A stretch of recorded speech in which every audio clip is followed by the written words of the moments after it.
was rooting for you. We were all rooting for you. How dare you? Learn something from this. When you go to bed at night, you lay there and you take responsibility for yourself, because nobody's going to take responsibility for you. You roll in your eyes and you act like this because you've heard it all before. You've heard it all before. You don't know where the hell I come from. You have no idea what I've been through. But I'm not a victim. I grow from it and I learn. Take responsibility for yourself.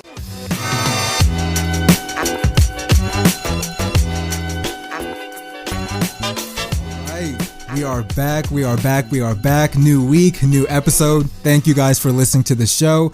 If you guys are new to this show is hosted by myself and my co-host Dante as we talk about pop culture, entertainment, politics, everything in between. We talk about it all. Hope you guys had a good weekend. If you celebrate 4th of July, if you celebrate Juneteenth, I hope you guys had fun, enjoyed your Sunday. We had a good time. Actually, let me stop lying. I didn't do anything. So, I hope you guys had fun on my behalf. If you guys love the show, be sure to subscribe. Be sure to tell your meemaws and peepaws. Subscribe on Apple Podcasts, listen on Spotify, and hit the following button. We love getting support from you guys. We love hearing your feedback on each and every episode. It means a lot. Continue to support the show. Tell a friend to tell a friend. And speaking of telling a friend to tell a friend, we have a link in the description of every single episode where you guys can send us a question. So if you had a thought about a prior episode, if you have a question that you want addressed on the actual show, if you want to stir stuff up, if you want to talk to us, tell us we're doing a good job, tell us we're doing a bad job, we want to know. It just makes it more interactive for us to read what you guys have to say about the show. Don't feel afraid to reach out and let us know, and also follow us on Instagram as well. So if you want to follow us, if you want to send us a letter, there are links to that in the description, so feel free to click that link. Dante, how are you this week? I'm okay. Happy 4th to everybody who partook in festivities for this holiday. That's the best way to say it, right? Like, I've always had a weird relationship with the 4th of July ever since I read what Frederick Douglass had to say about it when he gave his speech on the 4th of July and said, I have nothing to celebrate, I have nothing to be happy about, because in the eyes of this country, I'm still not a citizen. Mm-hmm. So, that was interesting. So I always thought about that, but, I'm not a Debbie Downer. So if we're out there grilling, fireworking, all that stuff, good. Happy for you. Partake, celebrate, feel good about it. I ain't never going to hate on it. Right. I will say, before I ask you how you're doing today, is I feel old today. I don't know what I did last night when I fell asleep. I fell asleep like watching something, or I just fell asleep in a weird way, like a pretzel, like Justin said to me on the phone. And I woke up and my lower back was like locked in position. I don't know what it was. I was like, oh, I can't move. And then I felt like I separated my shoulder. I was like, I'm 28 going on 60, man. I can't keep this up no more. Invest. You got to invest in Life Alert. You need somebody to come to your rescue if you can't get up. Help. Dante's fallen and he can't get up. I've fallen and I can't get up. We're sending help immediately, Mrs. Fletcher. Hey, Life Alert will be your best friend. That's what it's for. Dante, as he said, he's getting up there in age, so y'all look out for our boy. They are not a sponsor, so we're not going to plug them. How are you doing? I'm doing good. I'm happy, honestly. I can't complain. I try not to complain. Like you said earlier, I am conflicted when it comes to 4th of July. I wouldn't say that we ever celebrate it, because as you get older and as you are more aware of history, when you learn the actual history of this country, you kind of feel uncomfortable, because it's like, what exactly are we celebrating? And I saw that people on Twitter were like, man, I don't think 4th of July is for us. It's for other people, because it's freedom for them, but oppression for us. So it's something to think about. So if you did celebrate, I hope you had a good time. I'm actually kind of bummed that it's on a Sunday, because most people don't work on Sunday. So had it been during the week, I feel like people would get a day off from work, even though you don't have to work regardless of whatever day it falls on. Do I make sense? Am I making any type of sense? I think most companies operate like, hey, if a holiday's on a Sunday, you're off Monday. Mm-hmm. And then, if it's on a Saturday, you're off Friday. So right. I think people still got their day off. That's good. So if y'all got your day off, I hope you enjoyed it. We can all use a break every now and then. This week, you guys, there's a lot of stuff that we're covering. I'm going to try and be as quick as possible, but this week has not been the best week for a lot of people. We have people to hold accountable. We have things to say, So why don't we get into Off My Chest? Justin's gotta get off his chest. Dante has got to get off his chest. Justin and Dante gotta get it off their chest. All right. Thank you, Julia. This week in Off My Chest, I've been thinking. You guys know I think a lot about a lot of things. And I saw that in Brooklyn, they unveiled a statue of George Floyd. And initially I was like, okay, that's cool. But as I started to let it marinate in my brain a little bit, I was like, this is kind of weird. I really don't think that he should be getting a statue, because Dante and I have talked at length about statues and what they represent and what they're for. They're to immortalize people, so we remember what they stood for. But when I remember George Floyd, I remember a victim of police brutality. And it's weird because I've noticed that a lot of the media is acting like he valiantly gave up his life willingly to sacrifice it for social justice, and that's not true. At the end of the day, this guy lost his life. His life was taken from him. It's not like he sat there and said, you know what, kill me. I'm gonna be on the cross for racial injustice or whatever. That's just weird. So when I'm thinking about the reason why he has a statue, I feel like maybe it's not such a good idea that he has a statue, because statues, we look at it when we're in public. What feelings come to mind whenever we look at George Floyd? For me, it's not good feelings. For me, it's oppressive systems and systems that aren't held accountable. That's what I see when I think of a statue of George Floyd. For me, I feel like he shouldn't be getting a statue, because we shouldn't be erecting statues for victims of police brutality. There should never be even one statue, because one statue being erected means that there are multiple people that have lost their lives unjustly. That's nothing that we need to celebrate. That's nothing that we need to immortalize. It should challenge us to think about how we're going to change as a country instead of immortalizing something that shouldn't be immortalized. I like it. I respect it. That's a very interesting take on it. Memorializing an issue of pain. Yeah, I can see how it would have, negative effects on some people. Just like when we say, having statues to, and I'm not, saying that George Floyd is the same as these people before, sensitive people out there that might listen to this try to come for whatever reason, because people like being unhappy and attacking people. But the same reaction somebody might have in the South seeing Confederate statues, somebody who, let's say you had an encounter with the police, you see this, it's a statue to a man who got murdered by police. It might create some reaction, some feeling inside of you.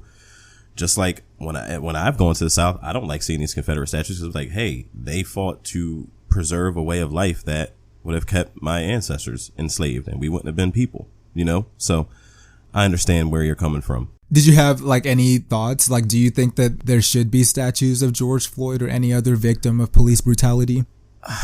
Statues, honestly, before you said it, I haven't given it a lot of thought. Statues, I'm not sure. I've seen them do murals on the side of buildings and stuff, like on places in cities and, buildings on the road where it's like a main attraction. Like you could see it like the Wings in Nashville or whatever. Like there's a whole neighborhood in Philly that there's murals of people on these buildings. I like the idea of that. But it already got defaced once it was up, so I feel like it's calling attention to the wrong thing and making it a lightning rod for good and bad.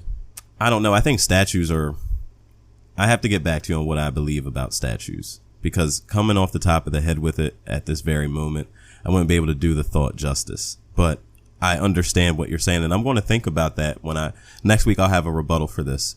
And I'm going to think about this, about how I feel about statues and what deserves a statue and everything like that. But I completely understand where you're coming from and why people might have a negative reaction to seeing that. It might create feelings inside of them, that they don't want to see. So I get that. So Dante, what do you need to get off your chest this week? So this week, what I want to get off my chest is you should take stock of who you keep around in your life. What I want to get off my chest is about parasitic relationships.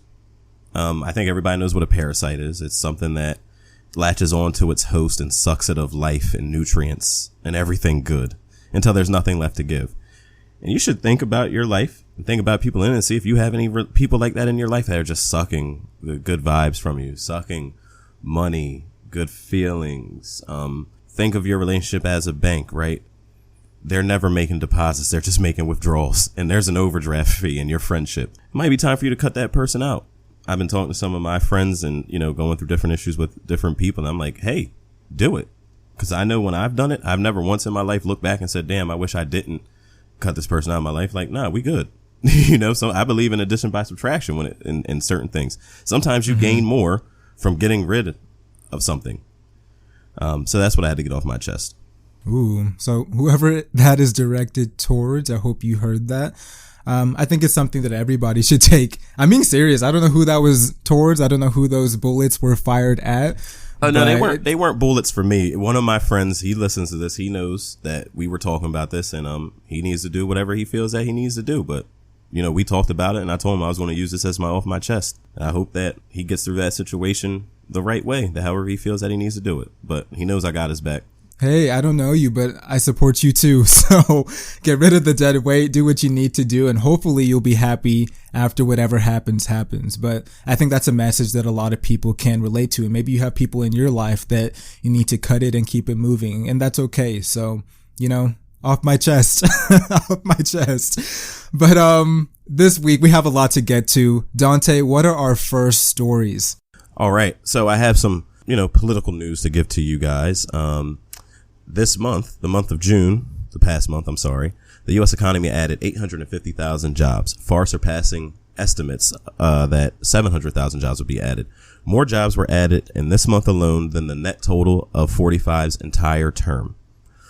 Just an FYI out there, guys, when you're going to be voting in 2022 and 2024 and they talk about job creation and things of that nature, I like to give y'all facts and numbers. What coincides with that is the National Association of Police Officers pro-police scores based on votes. Here are the top 3 Republicans. Kevin McCarthy, who was the House Minority Leader for the Republicans, has a 57% score.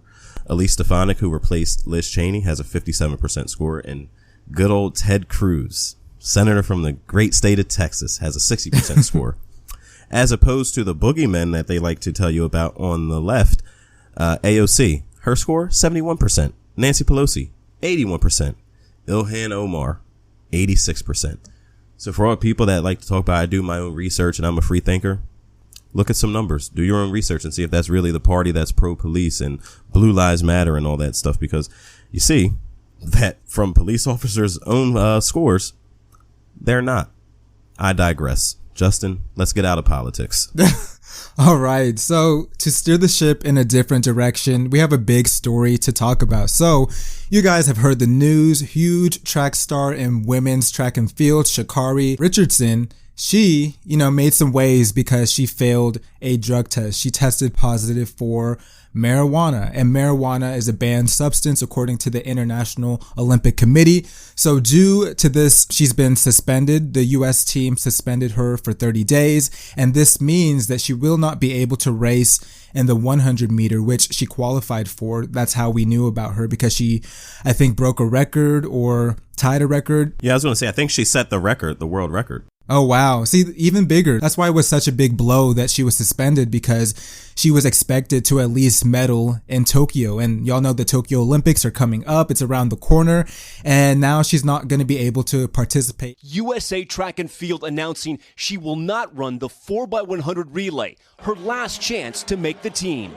Richardson earned a ticket to Tokyo with that dramatic victory in the women's 100 meter at the U.S. Olympic trials. I just want the world to know that I'm that girl. But following that jubilation, the 21-year-old tested positive for marijuana, a banned substance. I know what I'm supposed to do. I'm allowed not to do, and I still made that decision. Richardson was suspended for a month and disqualified from running the 100 meter at the Olympics. Her suspension ends before the relay. More than 500,000 people signed an online petition to let Sha'Carri run. So it's a big deal. She came out the next day and I think was interviewed by a morning show, and she took full accountability for everything. She said that her mother had passed away, and to cope with her mother passing away, she, smoked some weed. I don't know if she ingested or did edibles or smoked it. I don't know which one she did, but nevertheless, she tested positive for marijuana. So she took full accountability for it and said that she's aware of what she was doing. So I applauded her for taking accountability. Like I tweeted and said yesterday, I'm human. We're human. My statement, what I always say in my interviews, I want to be as transparent as possible with you guys. whether it's good, whether it's bad. But when it comes to Sha'Carri Richardson, it's never been a steroid. It will never be a steroid attached to the name Sha'Carri Richardson. And it just sucks because when you are looking forward to something, when you are rooting for somebody, and then for them to have a hiccup like this that changes their life, it's unfortunate. I was rooting for you. We were all rooting for you. How dare you? Learn something from this. I am sympathetic towards her. I don't know what it's like to lose a parent. I don't know what I would do to cope. So if she said she used marijuana to cope, that's her choice. She said that she knew what she was doing and she knew that she would test positive. So, it is what it is. Rules are rules, but just because there are rules in place doesn't mean that we can't question it. Marijuana, to me, is not a performance-enhancing drug. I don't even think it's classified as a performance-enhancing drug. I think that sometimes just because something is a rule, it doesn't mean that we can't challenge it. In life, we're always supposed to improve different systems and make things better. And I think that we need to take a look and see if weed is something that we need to ban. But nevertheless, it is a rule. She violated the rule and she took full accountability for it. A lot of people, had things to say on social media. They felt like she was targeted. They felt like it wasn't fair that they're banning her. They said that it's some kind of conspiracy to keep a black woman down. A lot of opinions being said. Dante, what did you think about the whole situation? I want to focus on the last part you said. People say, hey, you saw people online saying, hey, this is conspiracy. She was targeted. She wasn't targeted. Like Justin said, it's a rule. It's a banned substance. Now, people can, if people want to have a conversation about rules that are stupid, I'm here to have that conversation with you. But at the end of the day, it's still a rule. If you broke the rule, there's going to be consequences to it. So I'm not as outraged as everybody else is. Like, she knew that drug testing would be a part of this, to be in the Olympics, to compete in the Olympics. She partook in a banned substance. So the consequence is you're suspended and you can't run. That seems pretty straightforward to me. And I know that people are, trying to extend empathy and say, oh, well, her mother passed away, so she was doing what she had to do to cope. I get it. But it's the rules. Now, if you want to say the rule's stupid and we should look at what drugs shouldn't be illegal and things of that nature, yeah, that's a bigger discussion that we can have. But as of this moment, as of when she was drug tested, she broke a rule. It is what it is. I do applaud somebody so young, that worked their whole life for this opportunity to go on there and take responsibility and hold herself accountable like she did and say, yes, I did this and I understand the consequences. So I respect that tremendously. I hate online seeing people doing whataboutism. I saw one thing on Twitter yesterday.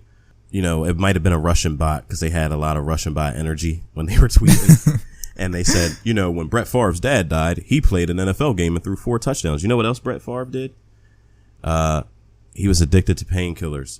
Brett Favre sexually harassed a sports reporter and was sending her pictures while his wife was battling a disease. Allegedly. Thank you for throwing that in there.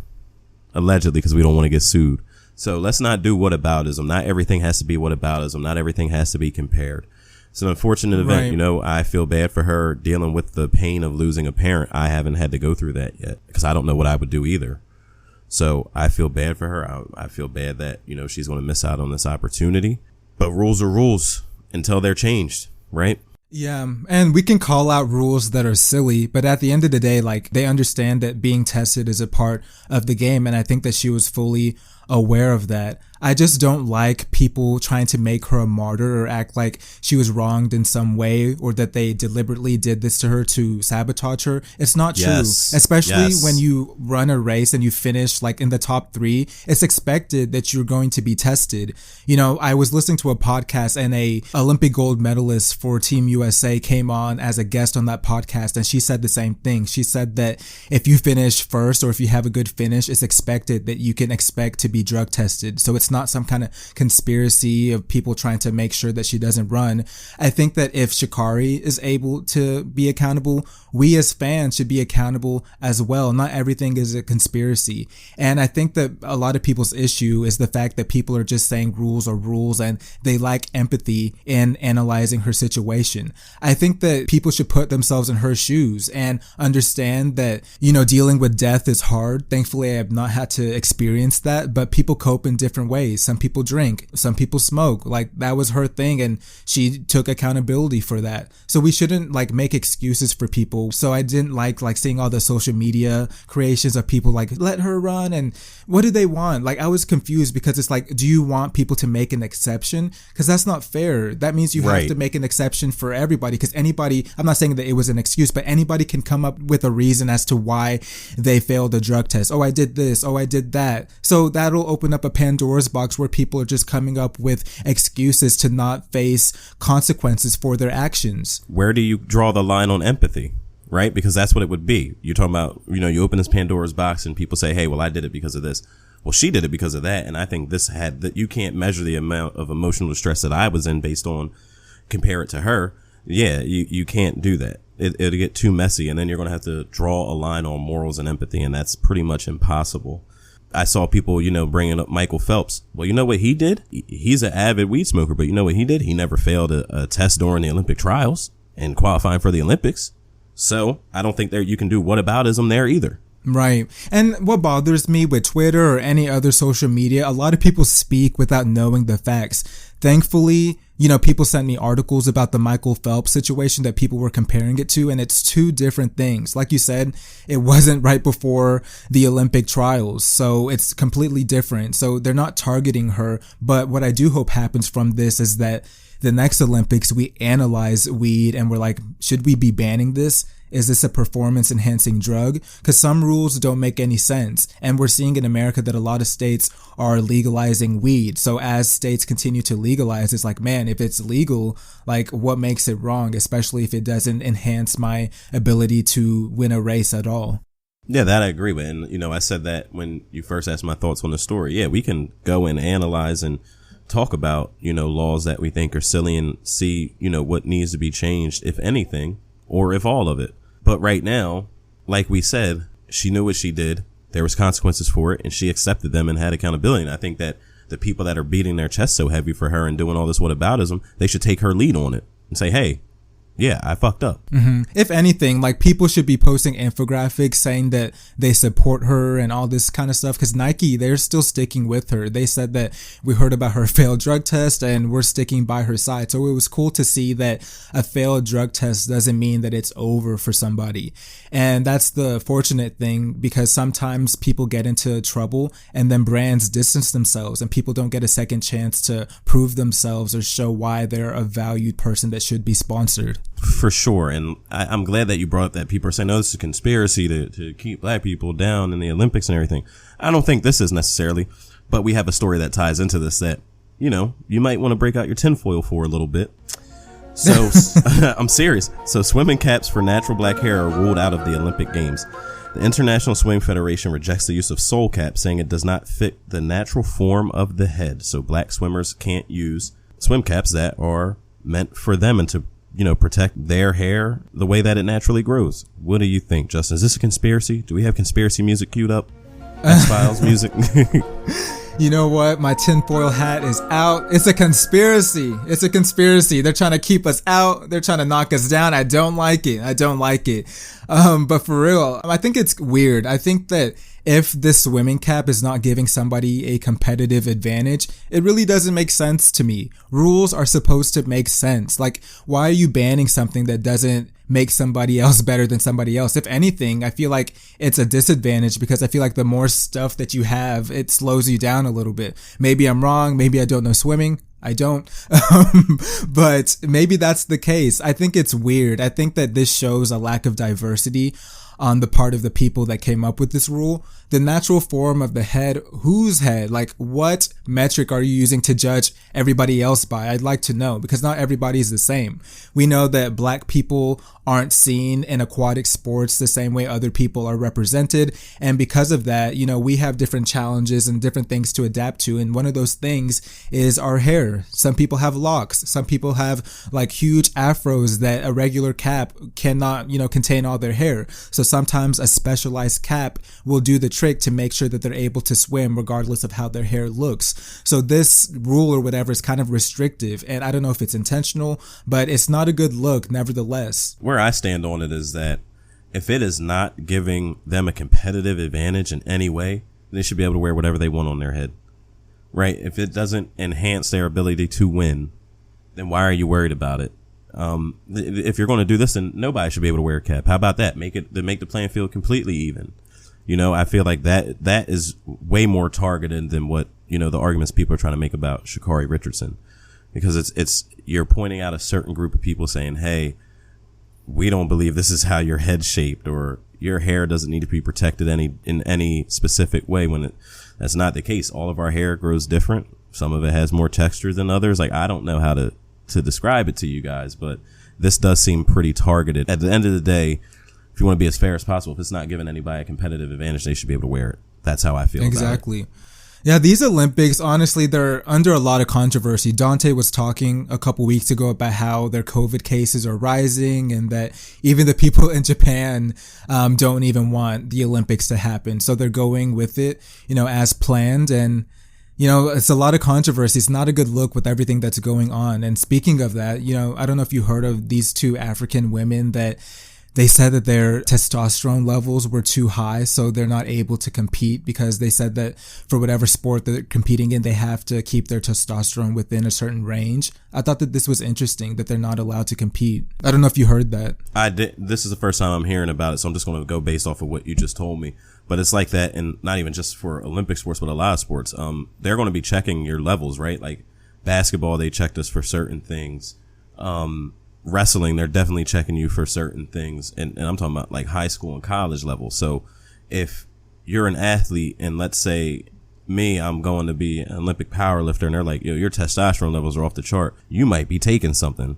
That's a reasonable assumption for them to take. So if they're testing athletes and they're like, yo, your testosterone levels are coming back way too high, that is at more than normal for the average athlete that's competing here, you know, like for them to ban somebody, they had to peak very high for them to say, hey, that's not cool. Well, this is what it says, a little bit of what it says. Nambian sprinters Christine Mboba and Beatrice Masalingi, hope I said that right, have been ruled ineligible to compete in the women's 400 meter at the Tokyo Olympics due to naturally high testosterone levels. The Nambia National Olympic Committee and Commonwealth Games Association said in a statement on Friday.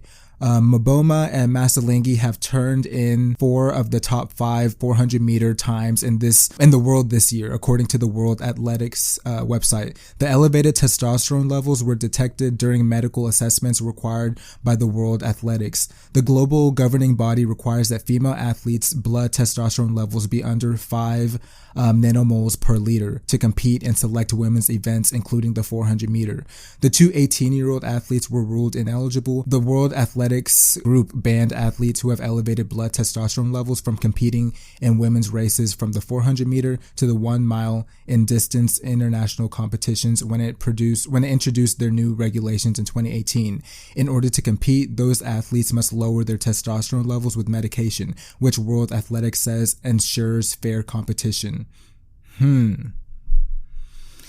That's weird though, because if it's natural, like why should you be penalized for that? So that's what I was going to ask you, because I thought that you said that, but I didn't want to, assume or put words in your mouth. But you said they are naturally high testosterone levels. I don't know. There should be some way that they can appeal this and, have independent doctors verify, like, hey, they're not taking anything. That we're all humans, right? We're imperfect machines. Everybody's levels are not going to be the same across the board. And they're 18, like their bodies are still going through changes. You don't stop puberty at the age of 18, so that who knows what's going on there. But if they can prove that, hey, we're not taking anything, should be able to let them compete. I think so too. But it's crazy all the lengths that people go through to get a competitive advantage over somebody else. Doping and steroids and everything. Like, I know these like anti-doping agencies are overwhelmed because of how much tests they have to do to ensure fair competition, because it's tough. You know, everybody's trying to ensure fairness, and people that get a competitive advantage, it's not fair. So that's why, if we remember Lance Armstrong, he was stripped of all his titles and stuff because he was doping. Like, it's not fair. If you can't win on your own merit, just don't compete. I feel like part of the fun with competing is that everybody's on a level playing field. You let your athleticism speak for itself. Like, I would feel like a fraud if I was doping and I won the race. I would feel fake. Like, yes, I get all the praise and the hype and the accolades, but at what cost? My dignity? And all for it to be a lie? It wouldn't be worth it for me. And I would be scared that I get caught. You know, you get all the accolades, but then if it's found out that you cheated, you're enemy number one. You look like a fool, and then you're always known for the guy, or known as the guy that cheated, the man or woman who cheated. It's not worth it for me. It's more so embarrassing. That's why I guess Lance Armstrong is shamed in society. But you know what? He's still rich. So maybe that's all that mattered to him. You know what I mean? Like, hey, the good is going to be worth all the bad that comes with this. That might be how he's looking at it. That might be how people that cheat in these things are looking at it. Like, I know the bad's going to be real bad, but the times that it's good, it's worth it. I just want it to feel good. And you're going to have the money. That's probably, you know, that could be how they're looking at it. And that's just a gamble and a risk they take with their morals and self-respect. I guess so. It wouldn't work for me because you have all the money, but at the end of the day, people don't respect you. You know, I think that respect is earned, and respect is hard to get from a lot of people. So if I can't even respect you, respect your accomplishments, money really doesn't matter or mean anything to me, because a lot of people have money. So you're no different than anybody else. But you, as a fellow human being, I don't respect you. So that's how I see it. Coming heavy. You heard what you said. So we know where Justin stands on cheating. So I don't respect it. I don't. I really don't. But yeah, what do y'all think about that? Is it fair that the Olympics are not allowing these two women to race because of their naturally high testosterone levels? I don't think that they should have to take supplements to repress what's natural in their body. That's the kind of thing that bothered me about what we read. That's weird. So I'm taking supplements to reduce my nature? Huh? That's the weird part about what you read. I think that's the strangest part about it is, okay, so you want to put them on stuff to change the chemistry of their body. But the whole reason that you're testing them is because you think that they tried to change the chemistry of their body. Right. Make it make sense. It's just, jinx.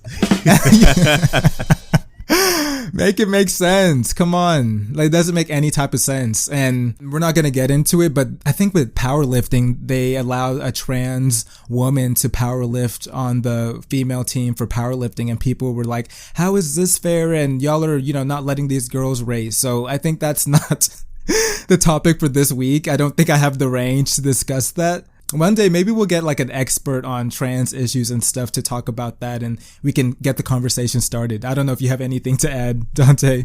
No, I'm going to keep my ass out of trouble and just say I don't got the range, just like you said. Hey, one thing about us, if we don't have the range to talk about something, we'll just kindly walk out and move on to something else. Yeah, I'm that SpongeBob meme, bro. All right, I'm going to head out. I'm going to head out. I'm going to head out. That's the same way I am. I'm gonna head out because I don't have the range and I'm not trying to get canceled. I try and come on here in good faith and have good discussions, but if I don't have the knowledge, it's not gonna be a smart conversation, and we don't want that. Y'all know how we do on this show. Well, here's the thing, right? I truly believe that you do, and I know that I do the same thing. Like, I come on here in good faith and just have these conversations with you. So somebody tries to cancel me when I'm coming out of a place of good faith, like, hey, like, it's cool. I'm good with it. Do whatever you got to do. Try and cancel me. I keep it pushing. I don't give a shit because I'm coming on here in good faith. I'm not, if we were coming on here attacking people or marginalizing people, then yeah, we deserve it. But we're coming on here in good faith and sharing information and opinions and thoughts. I don't know how you could hate on it. If we miss the mark, yeah, maybe because we don't have enough knowledge, or like things change and people grow and stuff changes every day. So, help educate us. Don't come and try to attack us. Yeah, I don't mind being attacked if it's warranted, but I think that if you want to have a healthy debate or conversation with somebody, starting it with hostility is not the best way to have a healthy conversation. And that's with anything, not only a debate, just regular conversation. Like, if you want to reach somebody and have them understand where you're coming from, talk calmly to them, like speak like a regular person, and they'll be more receptive to what you have to say. I promise you. I feel like a lot of the challenges that we face could be dealt with our approach. So if you approach something in a good way, you're probably going to get good results from that conversation. But nevertheless, I don't have the range for this conversation, but maybe one day we'll bring an expert on and they'll teach us, because I don't know everything. So we can move on there, Justin.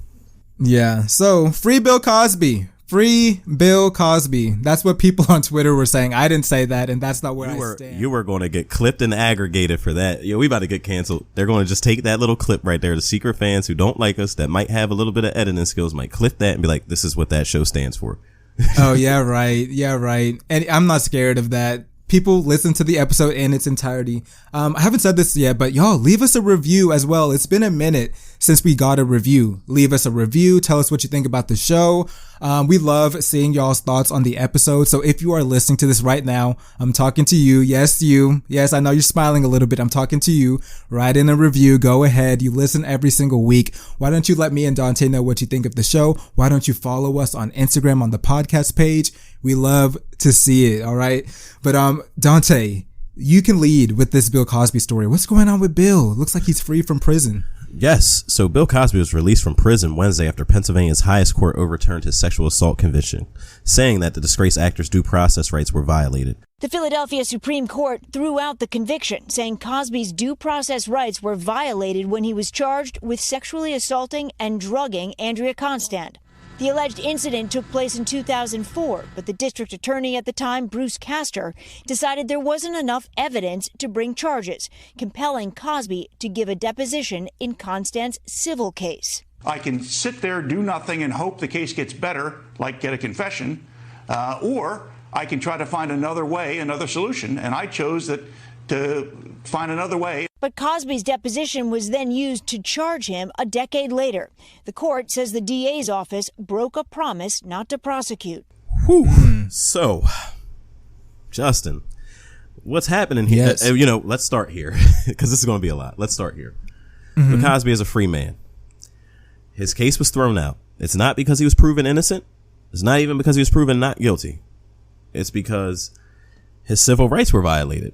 The district attorney at the time promised Bill Cosby and his team that we will not prosecute you as long as you sit for a deposition for a civil suit, but we won't bring any criminal charges against you. Well, he did that, and then the criminal charges were brought against him. He was convicted, and the Supreme Court of Pennsylvania stepped in and said, you violated his rights. This is such a complicated thing, like, in a sense, right? No, I can't even say that. The court did the right thing for a horrible person. If your civil rights are violated and they review that and say, hey, this person shouldn't be in jail based off of their civil rights being violated, then that person should be freed. However, it's with a man they did it for a man who admitted to doing these horrible things to women and should be behind bars. So to me, the blame isn't even placed on the Supreme Court of Pennsylvania. It's placed on the fucking district attorney. You had your shot. You shot your shot, but you fucked it up. And you fucked it up for those victims and those people that wanted closure and wanted justice. You fucked it up for them. And, I'm pretty sure we both have a lot more to say, but I'll kick it to you. I agree for the most part. I think that all the smoke, all the hatred, all the energy should be directed towards the prosecution. You don't need to violate somebody's rights in order to prove that they are guilty. If you have enough evidence, if you have testimony, you have more than enough to get a conviction. You shouldn't have to violate somebody's rights in order to allow that to happen. Bill Cosby is a terrible person. Bill Cosby is not somebody that we should be defending. If we have a process and a way of convicting people, we should follow the process. You shouldn't take shortcuts or even violate somebody's due process in order to receive justice for all of the people that he's victimized. Bill Cosby is not free. He's free, but he's not innocent. He still did these things. And I think with anything, a lot of people are either purposely not understanding or they really do think that Bill Cosby is innocent. There's so many people that believe that why would somebody come forward after 30 years? Why are they lying? Like they're just trying to tear a black man down. I've seen people say that Bill Cosby had enough money to buy one of the major networks, and because they didn't want a black man to own one of the major networks, this is their way of bringing him down so that he's he's, brought down a peg or two. And I've seen people say, oh, those victims want fame or notoriety. And my thing is, like, personally, what person do you know has accused somebody and got fame and glory and riches? I think that it's almost like an embarrassing thing to put your name out there. There's a lot of shame involved with people getting sexually abused. I feel like that's why a lot of people don't come forward. It's that fear of not being believed, especially against a powerful man. Let's all not fool ourselves here. Bill Cosby is one of the most powerful men, in the world. And before we heard whispers of his sex crimes, he was very revered, especially within the Black community. People might agree or disagree with his stances, especially when it comes to respectability politics, but he was respected by a lot of people, and especially in the Black community. And what I'm finding out is that a lot of Black people have problems holding their fellow Black people accountable. We are your accountability kings. We always tell you the real. We don't try and fluff it up for y'all. We try and tell y'all the truth. And I can acknowledge, how somebody, with their show and with their success represented something good. Behind the scenes, they can also do very terrible things that you might not want to believe. And I think that we have to take off our emotion lenses, because we've talked about this in prior episodes, where people fear holding the people they love accountable, whether that be Michael Jackson or whoever, the famous person in question is. We have to hold people accountable. So I was very embarrassed. I was very, ashamed of the people that were defending Bill Cosby and saying he's free and he didn't do anything wrong. He did do something wrong. Over a period of years, he was putting stuff in women's drink, raping them, abusing them, assaulting them. It's wrong. And he should be held accountable, but he should be held accountable the right way. I think the prosecution messed up. And if we're going to be mad at anybody, we should be mad at them. Ultimately, a guilty man is going free because the prosecution decided that, we know better than the system. And it looks like that system backfired because they violated his due process, and now he's walking free. You brought up what takes victims so long to come forward, and we've talked about this on here before. I don't know.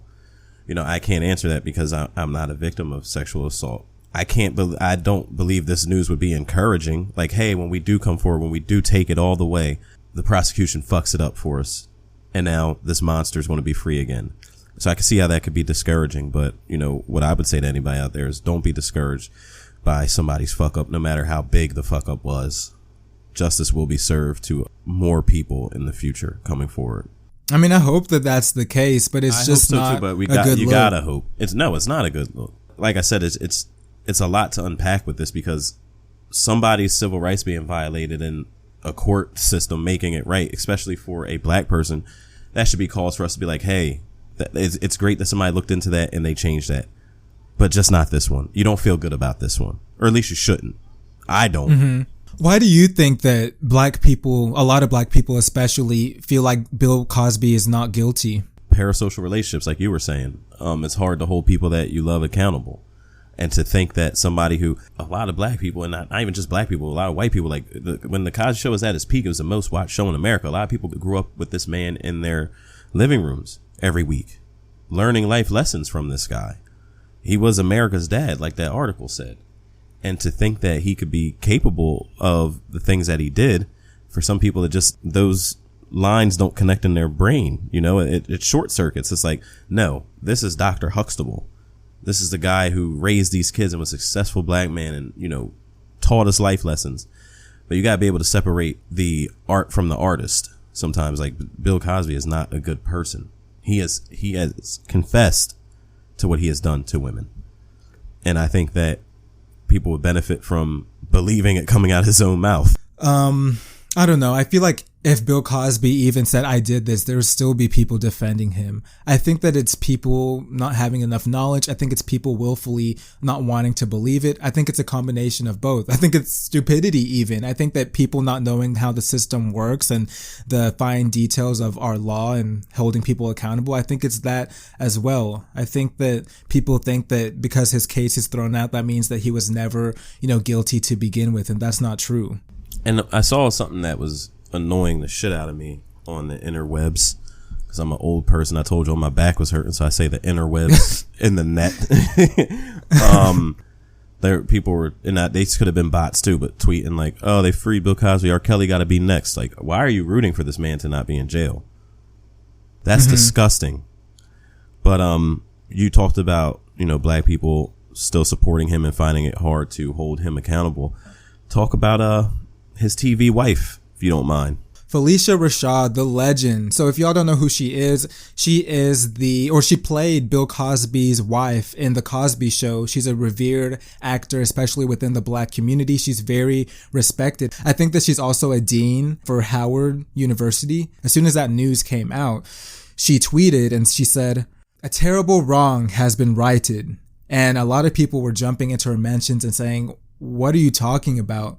So it kind of shows that she, in a way, is complicit. She believes Bill Cosby, and it's very disheartening that somebody with her stature would, believe Bill Cosby. Former Cosby Show star Phylicia Rashad has apologized to Howard University students and families. The newly appointed dean of the College of Fine Arts came under fire this week when she tweeted in celebration after former co-star Bill Cosby's sexual assault conviction was overturned. Rashad wrote in the apology letter that her remarks were not directed towards survivors of sexual assault and that she finds no excuse for such behavior. She also said she will participate in trainings to reinforce university protocol and learn how to become a stronger ally to sexual assault survivors. So the university based in Washington, D.C., they issued a statement that read, "Survivors of sexual assault will always be our first priority." While Dean Rashad has acknowledged in her follow-up tweet that victims must be heard and believed, her initial tweet lacked sensitivity towards survivors of sexual assault. Personal positions of university leadership do not reflect Howard University's policies. So they came forward and, kind of distanced themselves from her comments, and I think rightfully so. So with the controversial comments that she made, do you think that she should step down? Should she be let go of being a dean for Howard University? I think that they won't do that. I don't think that they should do that because it would, we talked about earlier in this episode, look at you, full circle, Justin. Look at you, always bringing up stuff that we talked about earlier.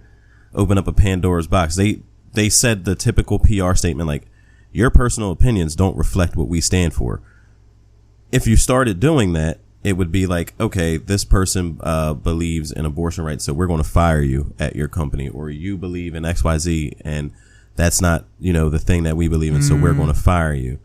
I don't believe that that's equivalent at all, because having a political stance about abortion is something that you can't fire somebody for, but she's supporting somebody that raped women, drugged and raped women. And she's a dean for a university dealing with college students who get raped on college campuses. Like, I don't think those are one and the same. Okay. I don't think she will step down. I don't think that she should have deleted her tweet either. And here's why. She tweeted what was on her heart and her mind. The second tweet was her covering her ass. It's like saying a sentence and saying, "Hey, Justin, I really like your shirt, but..." Nothing I said about your shirt before the word "but" matters anymore. The second tweet was her butt and not her, you know what I mean, right? Does that make sense? Like, say it with your chest. She said what she said. You support him. I said what I said. Okay, well, what you said was some bull. But That's you don't what like it is. You love him. Like, you, as a friend or a colleague, you spent all those years on TV with him. You guys have a working relationship, and I'm sure a friendship. And yeah, that you said what you meant the first time. The follow-up was taking cover. In fairness, the question that I did ask was, do you think that she should be fired, or do you think that she should step down? I don't think they could fire her. I think that leads to a lawsuit. I think that she should step down on her own. I don't think that would legally, lead to I don't think lawsuit. they could. Who knows? I've seen things, and I work in this business. Like, I think she could have grounds to sue them, but I think that she should step down on her own, because you made a good point, right? College campuses is where a lot of unreported and reported sexual assaults happen, and if you're insensitive to the topic, you shouldn't be a part of an organization like that.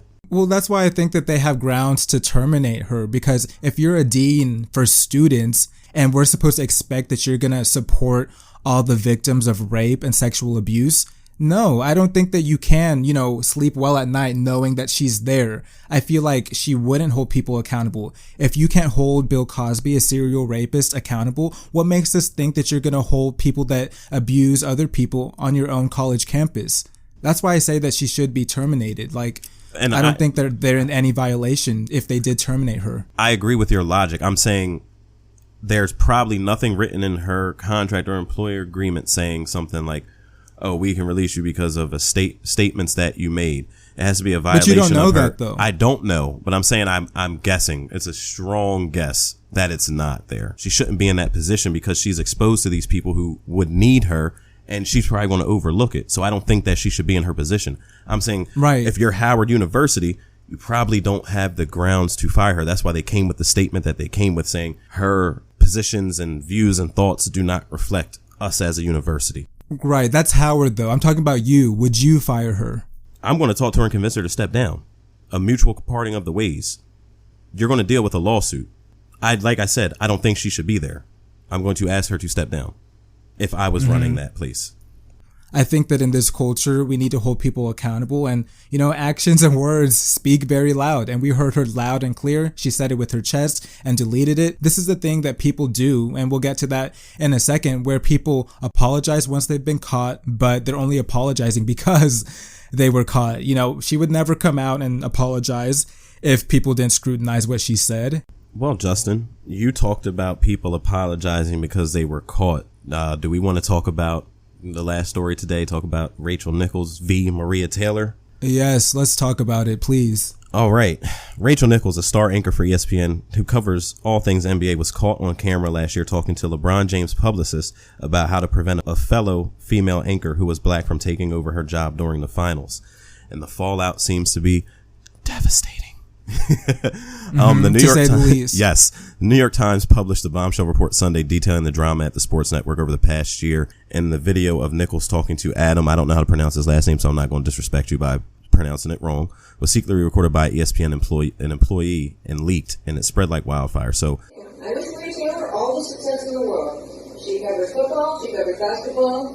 If you need to give her more things to do because you're feeling pressure about your crappy one-time record on diversity, which, by the way, I myself know personally from the female side of it, go for it.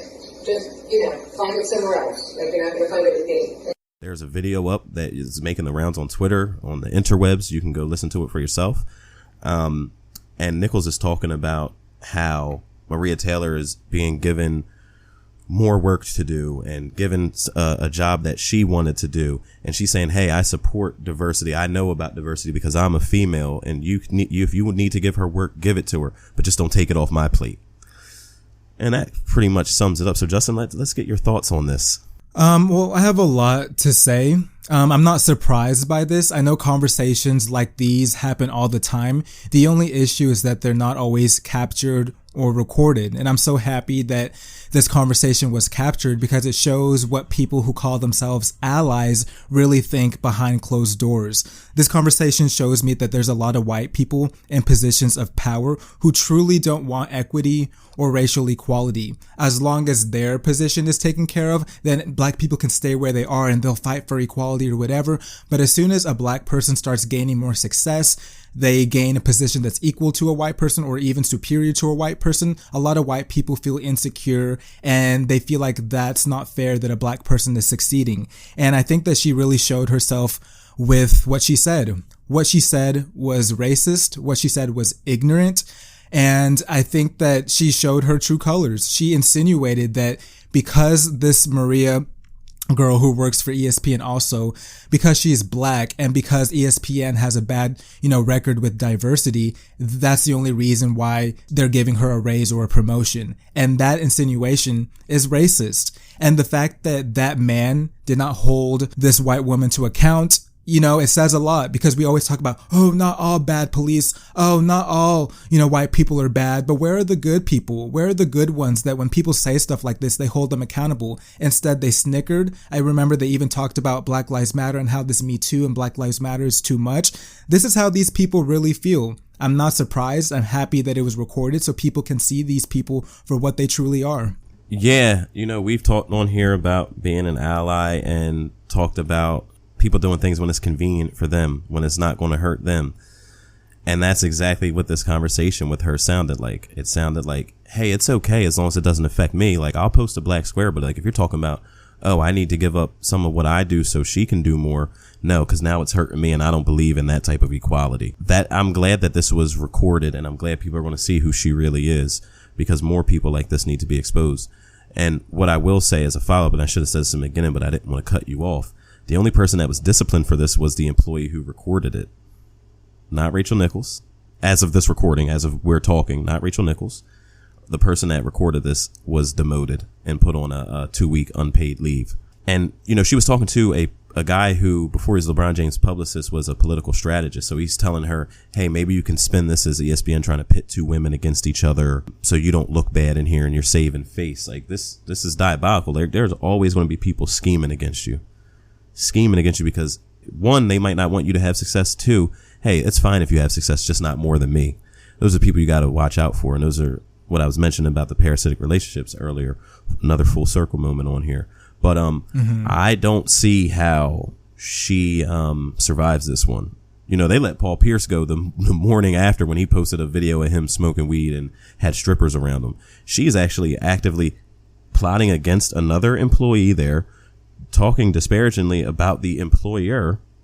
Like, how does she survive this? And I don't know how they haven't issued a statement. So at the time of this recording, they haven't. Yes. Maybe they will, Yes. by the time this episode comes out. I'm actually going to record the jump tomorrow to see if she's on there and addresses any of this. So the first thing they teach you in journalism school is don't be the story. And I don't plan to break that rule today or distract from a fantastic finals. But I also don't want to let this moment pass without saying how much I respect, how much I value our colleagues here at ESPN, how deeply sorry I am for disappointing those I hurt, particularly Maria Taylor, and how grateful I am to be part of this outstanding team.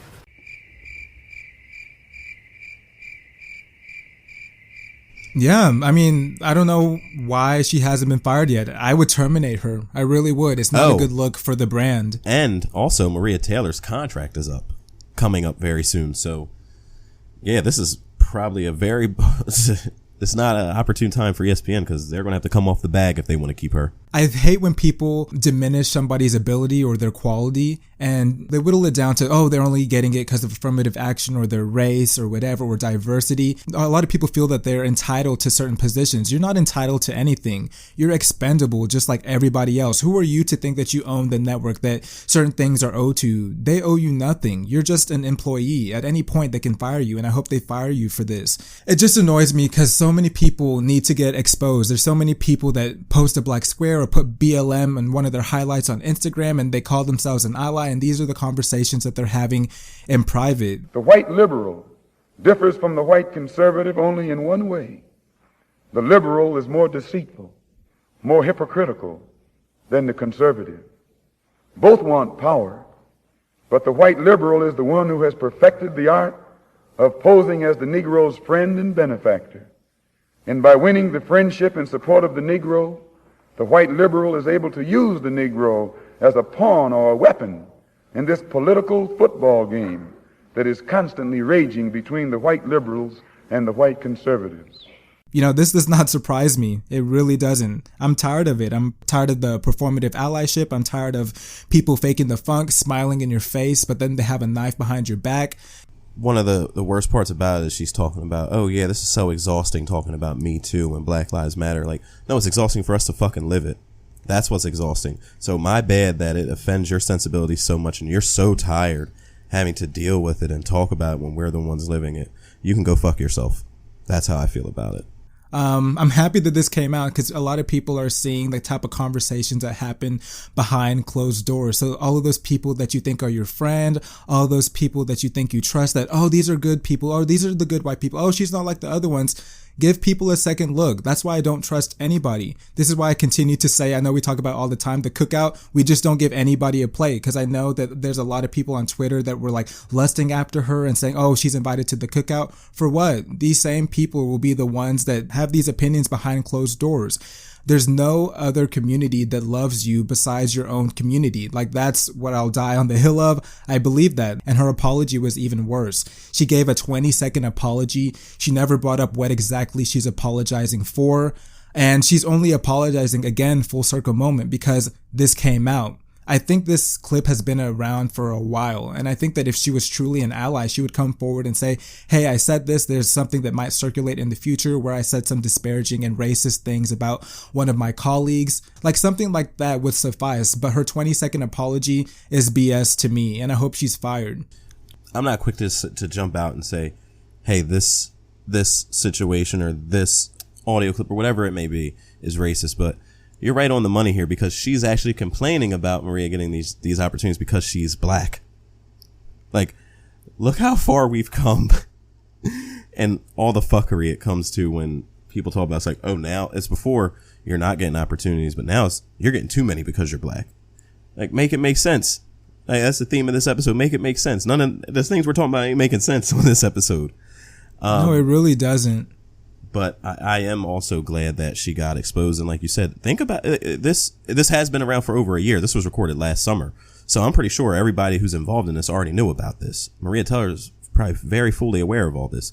But this exploded Twitter yesterday at the time of our recording. It takes a lot for me to believe that somebody is an ally. That's why I think that black people in general shouldn't be so quick to call any non-black person that supports black people, or at least pretends to support black people, calling them an ally. No, you have to do a lot more to be considered an ally. It's not just something you can just claim and say, oh, I'm an ally. You have to do the work. I respect people that do the work. They don't have to post a black square. They don't have to put BLM in their bio or in their highlights on Instagram. I respect people that actually live it in real life. That's more powerful. An example of somebody being a real ally, Jessica Chastain is an actress. Y'all might know her. She played the silly woman in The Help. She was also the lead in the film Zero Dark 30. She's a white actress, and she was doing a film with Octavia Spencer, who was also in The Help.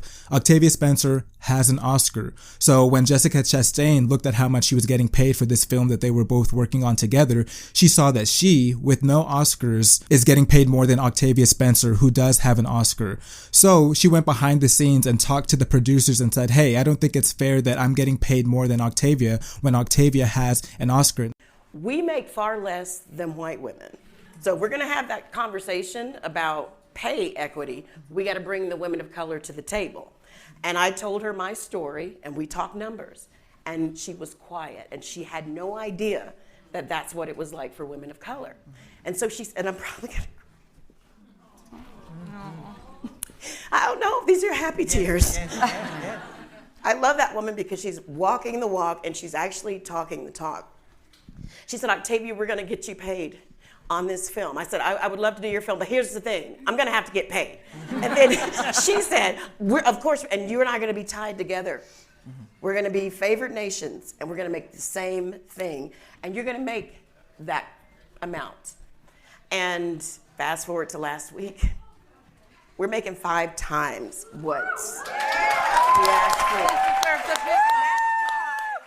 And the producers got together and they gave, Octavia Spencer a higher salary, as they should have done to begin with. That is somebody that's an ally, somebody that's willing to quote unquote lose something for fairness and for the betterment of somebody else. You're going beyond yourself to do the right thing, even if it might be seen as a loss for you.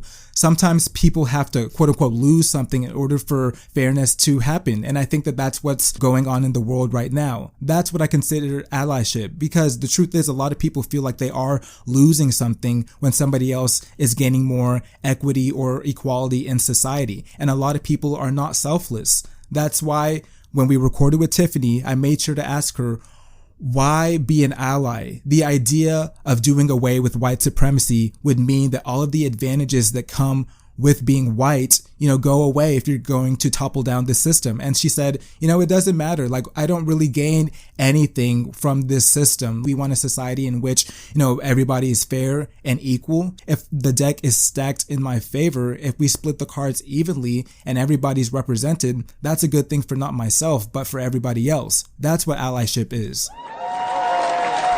Break out the prayer cloth. You were preaching. I mean, I've come on here and said before, I think it was actually on that Tiffany episode, making other people whole does not take away from you as a person. I mean, that's really all I have to say about it. You summed it up very well. You know, we said our piece on this episode. I just want to know what you guys think. So please write in, subscribe, tell a friend to tell a friend, click that link in the bio, follow us on the podcast page, and, you know, get the conversation started. It's always fun talking to you guys. All right. For Justin, I'm Dante. He said a lot of the things I was going to tell you to do, but I will tell you again to leave an anonymous question. But this has been another episode of Polar Opposites. We hope you enjoyed it. Let us know how you feel about it. Talk back to the show. Get some things off your chest. Let us know. Weigh in on it. We talked about a lot of interesting and heavy topics today, but we hope you enjoyed it, and we will catch you next week. Take care. Bye, guys.